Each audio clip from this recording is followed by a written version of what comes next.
Hello everybody, this is Bobby Mills with theindependent.com with another version of In the Hoop.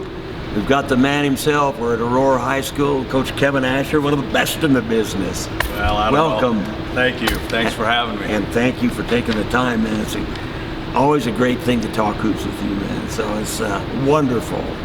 I kind of figured, I'm going to ask you about the beginning of the season. I kind of figured that might happen. What a turnaround from, well, I call it football hangover. I don't know, is that right? But you didn't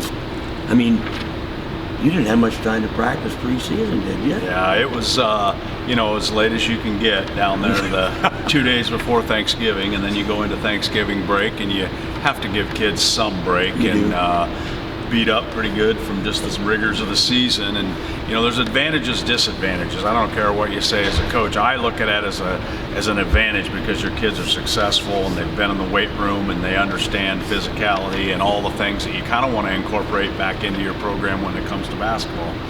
But we had some injuries. We had a mentally tired football team coming into a basketball season, and then you got to start off with the programs we started off with. Yeah, no kidding. Wahoo in the early going and AAC, but did the kids respond quickly? They sure looked like they did. This group is 8 seniors, some competitive kids. I mean, they were ready to go. They thought mentally. They thought they were ready to go physically, but you can't get in basketball type shape in a 2 to 3 practice time. Mentally, just understanding that that team doesn't care what you did in the fall. They don't. Adams Central at their place that night was ready to go and got after us, and they've got a good basketball team and program. And then you go to Wahoo, who I think is one of the best, most talented teams we've seen in C1 for some time. And it was just a really, really tough weekend to start off with. Yeah, and then so the turning. Would you say was there a turning point in the wins? It wasn't the second win? Yeah. Was that a big one, or was there one after just that? trying the second weekend, we had Lakeview, and we were fortunate enough to go there and play real well and get a big win, and then we carried that into the Beatrice game. And Beatrice is a storied program, good basketball team, and we got down 14-1. And I thought, well, we're just going to have trouble beating really good teams at this point in the season. And it ends up 28-28 going into overtime. Wow. So we outscored them 27-13 in there, got it to overtime. You look at it and you go, we ended up losing the basketball game, but it gave our kids that, I think, motivation and understanding that we're a good basketball team. We just aren't seasoned at all.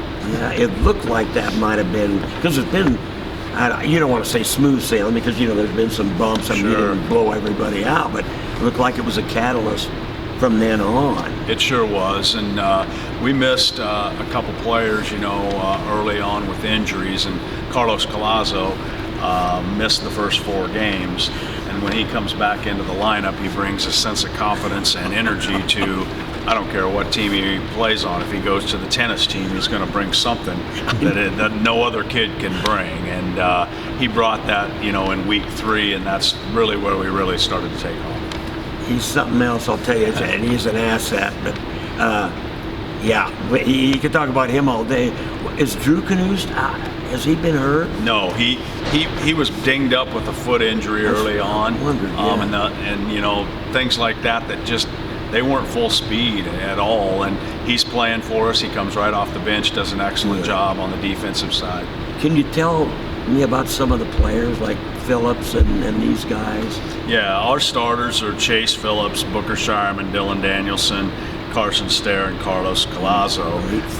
Kind of an all-guard lineup, but Booker Shireman 6'6" and Dylan Danielson 6'5", and Dylan Danielson's as quiet a kid as you're going to ever meet, nicest guy you're ever going to meet, but you get him on a basketball floor, and he's probably been the reason we've had some success because of the fact of his consistent play. He's averaging about 13 points a game, and he's the one guy that I would say out of that senior class really put basketball first at times and put a lot of time into it, and it really paid off for him and our team as we're moving forward. He's a team leader. He is. He does it quietly on the floor with all of his, basketball skill, but he definitely is one of those guys that can do it, just by example. It looks to me like the defense is getting better every game. Am I wrong about that? Or? Yeah, our intensity level, I just don't think you put the basketballs away about July 15th. And you go to November 23rd to play in the state football finals. It takes a couple weeks for kids to get the understanding of, the intensity in a basketball game is at a high level. Okay. Yeah, and conditioning wise, we finally got into shape in week 3. And some of our guys just started to play a little harder and really understand what we want to get done defensively. We play a lot of man-to-man and we pressure, and we don't want to give things up very easy, so to say. And the kids bought in, and since that second to third week, we've really played pretty well.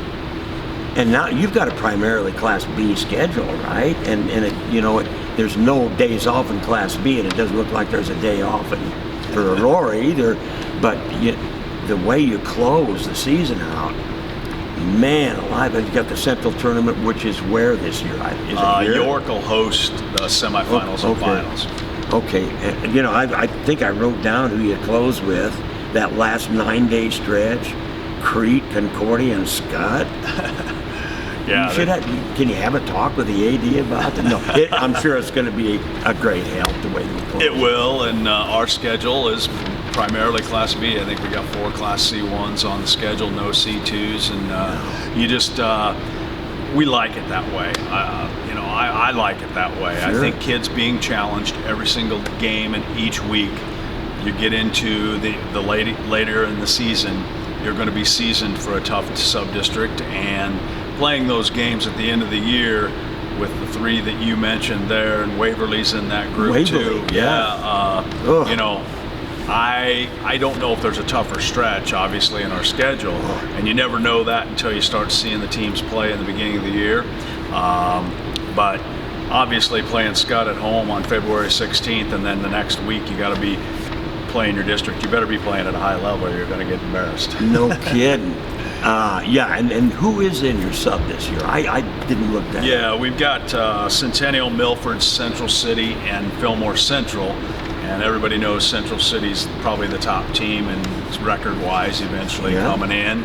Those other 3 Centennial's done an excellent job over the years, and Fillmore Central's up and coming. They're better, Milford's had a really good run. I don't know much about them at this point. We'll start looking at them as we get closer. You take them one at a time, huh? Yeah. So, is there anything special coming up? And of course, the Scott game, it didn't get any bigger than that. But does Aurora have a red out or a white out or anything like that? Well, our crowds have been really good this year. Our student section is really starting to become a factor in games. But February 3rd we play Waverly, and it's the boys basketball hosting the soup supper. So if you're hungry, come on over. Oh yeah.